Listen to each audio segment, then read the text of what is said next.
45. Heel, rotate, shift, sit back, out, align your hips, heel, 90 degrees, open your knees, rotate, stretch, sit back all the way back, out, align your hips to a 45 degree, heel away from the back foot, rotate, stretch, sit back, out, 45, heel, rotate, shift, sit back, we're only warming up, so something else is going to come about, 45, heel, shift, now, here's your challenge, sit back, 45 degrees, left hand on the bottom, hold your ball, out, heel, shift your hands, part the horse's mane, sit back, 45 degrees, hold your ball and tiptoe, heel and hands, part the horse's mane, sit back, out, 45 degrees, heel, 90 degrees, shift your hands, part the horse's mane for the third and final time. Half step forward, hold your ball. Rotate or spin your ball, bringing your bottom hand up, sitting on your back foot, lifting up your hand, lifting up your foot, cocking your left wrist. White crane spreads its wings on its toes. Drop your front foot, bisect your body, look back at your back. Flexing of our knees, tuck our butt under. Sloping our shoulders, our hands through to our sides of our body. Our chin tucked down, but our glance at these 6 blocks ahead of us. Our tongue is on our palate. So this time we're going to put our hands at our waist and keep our Tai Chi posture. Go. Tai Chi posture. Pivot on your right foot, 45 degrees align. Heel, open your knees, rotate, stretch. Sit back, 45, align. Heel, open the knees, rotate, stretch and shift. Sit back all the way back. Out, 45, align your hips. Heel, open the knees, rotate, shift and stretch. Sit back all the way back, 45 degrees, align your hips. Heel, open the knees, rotate, shift and stretch. Sit back all the way back, 45, align. Heel, open the knees, rotate, align and stretch. Sit back all the way back, 45, align. Heel, rotate, stretch and shift. Sit back. Out, align. Heel, open the knees, rotate, shift. Sit back. Out, align. Heel, open the knees, rotate, shift. Here we go with our ball. Sit back. Out, hold your ball and tiptoe. Heel and hands, rotate, part the horse's mane. Sit back. Out, 45, hold your ball and tiptoe. Heel and hands, make sure it's a 90 degree, part the horse's mane.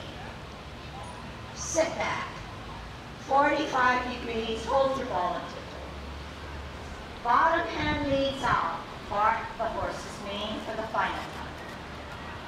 Half step forward, hold your ball. Rotate, spin your ball. Right hand comes up. Left hand cocks at your side, foot comes up. White crane spreads its wings on its toes. Drop your front foot, bisect your body, and we're setting us up for a brush knee, okay? Right or the left always has to be on a line or parallel to a line. We also know that the toe is part of our foot, so it can never flare out on the front foot. The back foot always has to have a 45 degree away from our front foot. It can never be in the same plane as 45. This is a misalignment. So The best way to do it, and you can follow me now, put 2 feet on 2 separate lines, 1 block away, within a block. Drag your right foot back on the line, and that's not what I want. Turn that right foot, pivot it on its heel a 45 degree. This is the stance that we want. When we walk, the front foot is, the knee is bent to allow our back foot to have no buckle in the knee. So this is the sliding board. It's on an angle at 45. The knee is not buckled. It's up and holding low. The front foot has to be on a line or parallel to the line.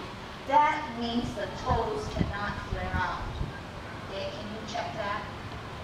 Now, the stance, the span between the 2 feet are very important. So we want this span. We do not want a span that's too close. This is too close. You need to have at least a block of a span, okay? Now, so when we advance, this is put your hand at your hips, at your waist. You saw that the front foot bent, the knee is bent. The back foot has to have no buckle on that knee. Now, when you sit back, you just rock back. You bend that back knee even more, and your front heel is giving you the back motion so that it's almost weightless, almost weightless. This part of your body continues to keep an upright position. The butt is tucked under, the hips, the pelvic bone is flipped up. The cable is not dipping my head forward, neither is it dipping it backward. It's held straight up, like the lights there. Okay? So can you give me a good sit back? Now, when you advance, the pivoted foot is the heel foot. You're going to pivot 45. Can you shift to a 45? Then shift your weight. Bring your back foot heel to the line or a 90 degree. As you place it down, you rotate, you stretch out your back knee. You sit back, you pivot 45 degrees, you advance by shifting your weight, you stick out your back foot to a 90 degree, you shift your weight. This is your Tai Chi walk. One more time. 45. Heel. 90. Rotate. Stretch. Sit back. Now, practice that because that's your Tai Chi walk. That's your basis of movement. Now we're going to work on our hands. Okay? We're going to skip over commencing form, which is the first movement. Move into parting the horse's knee. The third movement is right knee spreads its knees. One motion. Okay? In parting of the horse's knee, we're holding a ball. We do the motion 3 times. We advance, we shift our hands, we part the horse's knee. We sit back using our Tai Chi walk. We come out 45 degrees, we hold our ball. We shift our hands, we part the horse's knee for the second time. We sit back all the way back, we come out with a 45. We hold our ball. We shift our hands, we part the horse's knee for 3 times. Now, when you part the horse's knee, you are holding a ball. But once you step out, the hand starts to shift. Okay? Back up one more thing. When you hold the ball and you do it with me, put your left hand on the bottom. 2 inches below your knee. Okay? The top hand, which is your right hand, is about chest level. And your hand, your fingers are curved because your ball is round. All right? When you part the horse's mane, the bottom hand, no matter which way your ball is held, because it alternates, starts to advance this way. Can you hold the ball so that now the right hand is on the ball? Okay? It doesn't matter because you're either following me or it's the same thing. You advance this way. Okay, and I'm going to turn around once I feel like you have a grip on it. This is your ball, 2 inches below, top hand at chest level. You advance and you part the horse's mane. You hold your ball, you advance, part the horse's mane. Now turn around, okay, because that is the same way as you. I want your left hand on the bottom. Okay? You're going to part the horse's mane, advance your bottom hand, which is your left hand. The right hand is cocked to the side. You're going to hold your ball, thus this time your right hand is on the bottom. You're going to advance your bottom hand, which is your right hand. You're going to part the horse's mane. This time the left hand is cocked. The right hand holds the top of the ball, left hand on the bottom. You're going to advance your bottom hand, cock your right hand. Right hand on the bottom, advance your right hand, part the horse's mane. Left hand on the bottom, right hand on the top, part the horse's mane.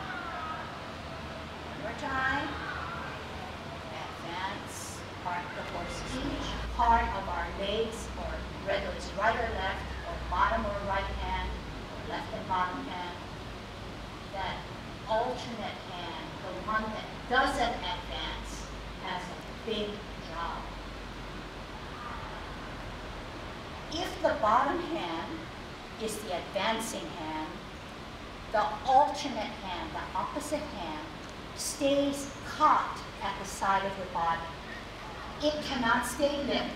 It cannot stay stiff. It has to stay bent in the elbow, and it has to be relaxed, so that there is like a formable ball that you hold there. Okay? And remember that the softness will come over time and advances. But the other hand has a more important job by keeping it at my side in a relaxed, cocked position. I'm going to do it wrong now. So the advancing hand is fine, but this is wrong. You can never keep it down. You have to keep it up. Why? It helps you with better form, but more than that, it helps you with balance. It counterbalances. If this is going out, you need something to stabilize you, and this is